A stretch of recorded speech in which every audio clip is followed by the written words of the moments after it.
Magandang gabi guys. Kung hindi ka pa gumagamit ng lending monitoring or hindi ka gumagamit ng template para ma-manage mo yung mga pautang mo, then baka ito na yung sign para gamitin mo itong ginawa kong Excel template. So, bakit mo siya gagamitin? Unang-una, hindi mo na kailangan ng advanced na skills sa Excel para lang magamit mo or uh, gamitin itong template na ginawa ko. Pangalawa, sobrang automated na siya. Ang gagawin mo na lang is entry ka na lang ng mga details na kailangan and automatic nang i-compute lahat like total interest, total na babayaran, and monthly amortization. And pangatlo, hindi mo na kailangan mag-download ng software para lang magkaroon ka ng ganitong monitoring na tools.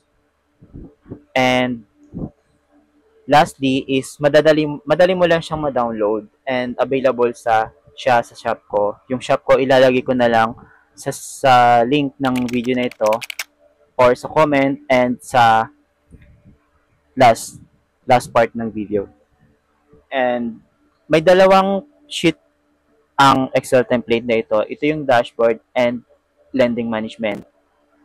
Actually guys, itong ginagawa ko is demo ito para alam nyo kung paano siya nag-work and paano siya gamitin.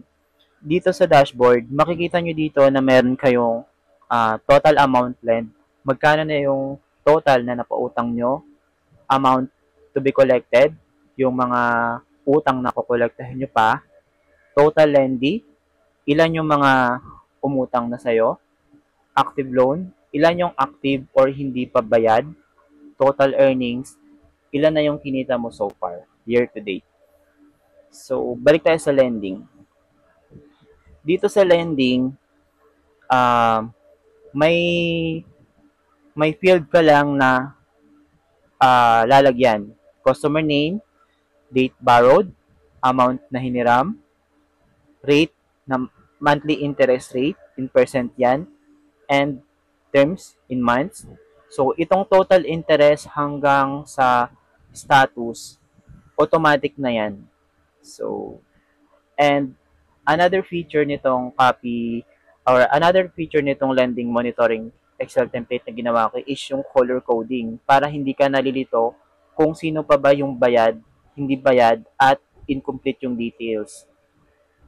So, magbibigay ako ng sample. Let's say, Lawrence Laudenio. Kailan siya nang hiram? Halimbawa, June 1, 2024. Ilan yung hiniram? 50,000. So, pansin nyo guys, etong kulay niya is gray kasi hindi pa natin nakukompleto yung details mula name hanggang terms in months. So, pag nakompleto natin to, magbabago yung status. Magiging active siya kasi nakompleto na natin and na-compute na lahat ng kailangang i-compute. So, monthly interest rate, let's say 4.5 per month. And ilang buwan ko siya babayaran? Let's say isang taon equal to 12 months. So, yun. Pansin nyo, naging pula yung buong row kasi computed na lahat ng kailangan na amount na babayaran and naging active yung status. So, next naman is, let's say, babayaran na natin siya. So, anyways, explain ko pala muna. So, paano nakuha yung amount to be paid? So, amount to be paid is total na hiniram plus total interest, kaya naging 77,000. Paano naman nakuha yung tawag dito? Monthly amortization. So, itong monthly amortization, 77,000 is divide natin into 12 months. Okay? Yun yung amount to be borrowed plus total interest. Yung total nun, dinivide natin into 12 months. Yun yung monthly amortization. So, next naman is, let's say, bayaran na natin. So, first month, first payment. So, yan. Pansin nyo, nag-update yung balance natin.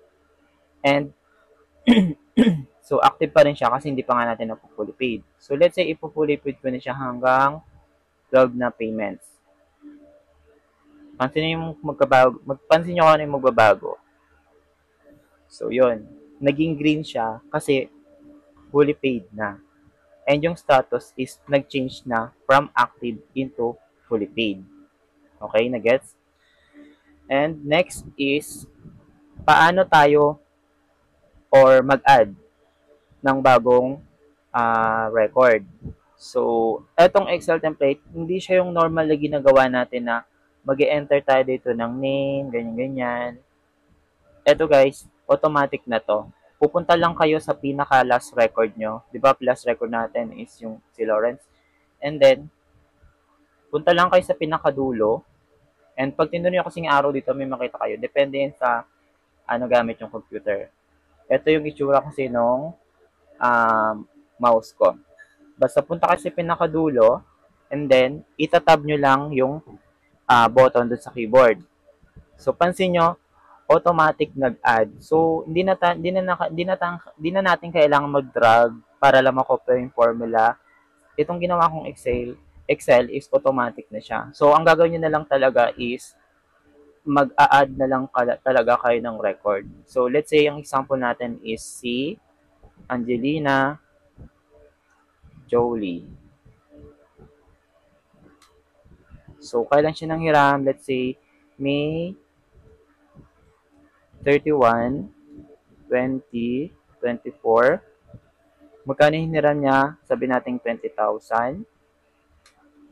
And magkano yung interest niya monthly? Let's say 2% lang, mababa lang. Ilang buwan niya babayaran? Halimbawa 3 months lang. So pansinin niyo, magre-red siya. So napaya ako. Hindi siya red kasi nga, wait lang. Magre-red siya kapag nag-new line na tayo. Hindi ko nabanggit. Yan. So, yan. So, pag nag-delete kayo ng line, let's say, hindi nyo naman kailangan, pwedeng sa keyboard, control minus, or i-highlight nyo itong buong row, delete lang. Yan. And then, balik na tayo. So, yan, di ba? Kasi kaya na-active siya, nag-gray. So, para lang mag-red siya, syempre, mag-add muna kayo ng record para naman nag-change yung color. And, so, active. So, let's say, bayaran natin. Ang monthly amortization niya is, you know guys, the shorter the term, syempre, the lower the interest. Okay? And the longer the term, the higher the interest. Okay? So, syempre, ang cons lang nun is mas malaki yung amortization kapag mababa yung term mo. Syempre, doon ka na sa longer term, at least mas mababa yung interest. Medyo kaya pa nating magbayad. So, bayaran na natin to. Bayaran ko na ng buo. Ay, ganito na lang. Babayaran ko muna, first payment muna. Then, ipapakita ko kung ano nangyari doon sa dashboard. Okay? So, mapapansin nyo diba dito guys, active. So, may isa tayong active. So, pag pumunta ka dito sa dashboard, makita mo, may isang active loan. And, may total tayo na dalawang lendee. Si Lawrence at si Angelina. And then, ito yung kagandahan ng dashboard. May snapshot na kayo nang hindi na kayo tumitingin, nagbibilang dito sa lending management. So, 'di ba?